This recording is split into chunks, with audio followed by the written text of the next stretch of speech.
Hi everyone, this is Giacomo, founder of Awalyt, and today I'm going to answer to two popular questions regarding these two ETFs, QQQ and VOO. So the questions are, first, which one should I buy? And second, if I buy both of them, am I really diversified? We are going to see the full story through the Awalyt platform and from this Excel that you can also download for free in the link in the description. And I'm making one of these videos every week. So if you like these videos, please subscribe and also like and comment.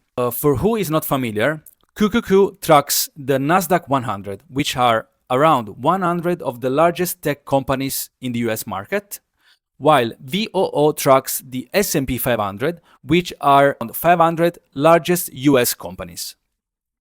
The first big difference is that the expense ratio of QQQ is 0.18%, which is much higher than the expense ratio of VOO of 0.03%. The dividend yield of QQQ is 0.5%, and the VOO dividend yield is 1%. Now we are going to see the sector allocation. So we can see that the sector allocation is pretty different, but there are some similarities. QQQ sector allocation is highly concentrated towards the information technology, around 50%. Then we have also concentration regarding communication services or consumer discretionary. But VOO has a broader diversification with also a high concentration of information technology companies, around 32%. But here we have also financials sector, around 10%. And we have a higher concentration of energy, utilities, and materials. Then you can also see the QQQ holdings, VOO holdings from the Excel that you can download. But now we are going to see something important, which is the holdings overlap. This is important because we can see that for the first 10 companies, which are, as you may know, NVIDIA or Apple, Microsoft, these companies are the same. So there is a high overlap, and also basically almost 36% of these companies is an overlap between QQQ and VOO.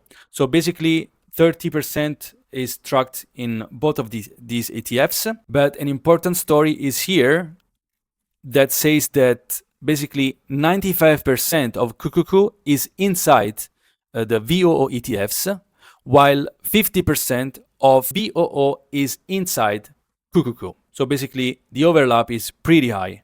And as we can see later, this will be reflected in the correlation analysis. So now we are going to see some data from the Awalyt feature, which is Awalyt analysis. We are going to write VOO and QQQ. We prepare the interval of 1 year, and we prepared the data. As we said before, the inception date of VOO is from 2010. So we are going to start this analysis from 2011 to 2026, which are 15 years. And we are going to benchmark it with the S&P 500. So we analyze the assets. And we can see that. So we have 15 years of data. And basically, the VOO return is 598%. It is a little bit higher than SPY for the lower expense ratio. But we can see that QQQ returns are double VOO returns, almost double. The QQQ volatility is 20.8% against 17%. So the VOO volatility is a little bit lower. And we have a similar max drawdown between these two ETFs. Something really important, as I said before, is the correlation. So the whole correlation between QQQ and the S&P 500 is 0.93, which is pretty high. So it's pretty close to 1. Then we go to advanced tools. and we can see that over 10 years, VOO has beaten QQQ only in 2013 and 2022, while the rest of the years QQQ has beaten VOO, so higher returns. And we can see that 2021, the return of QQQ was 62% and VOO 51%. You can do this analysis yourself from Awalyt. We are in pre-launch phase, so you can access the joint waitlist and also access to early bid pricing. Then we continue with the analysis. So the QQQ volatility is much higher than the VOO volatility for every year. And the QQQ correlation is almost 0.9 every year over the past 15 years. Then I've also done another interesting thing, which is the backtesting of the last 15 years of 100% portfolio made by QQQ, VOO as a benchmark. So we have a buy-hold strategy, and we see the performance. From the performance, we can see purple line is the portfolio with the QQQ ETF, while the gray line is the VOO.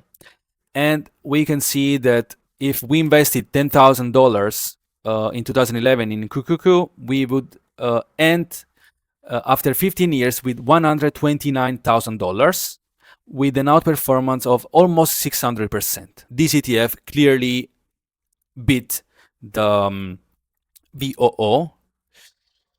We can also see the advanced metrics, and we can also see that the max drawdown of QQQ was reached in 2022 of almost 35%, and that happened because of the interest rates. So in this year, the interest rates rose, and so the QQQ was hit harder because usually tech companies are hit harder. I'm going to return to the Excel to answer the two initial questions. Which one should I buy? So I think that this answer depends on your risk profile, and also if you want to have a broader diversification, probably you should choose VOO because you add more sectors, but you have a lower concentration in the large tech companies.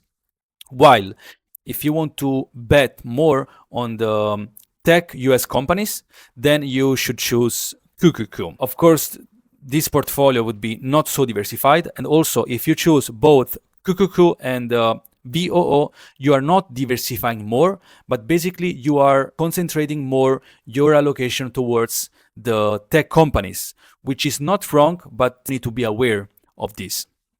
So if you want to do the same analysis, you can access to the Awalyt platform, see the link in bio, and you can also access to early bird pricing that will last for around 2 months, because we are launching the app and the registration in 2 months. Thanks for watching the video, and see you in the next video.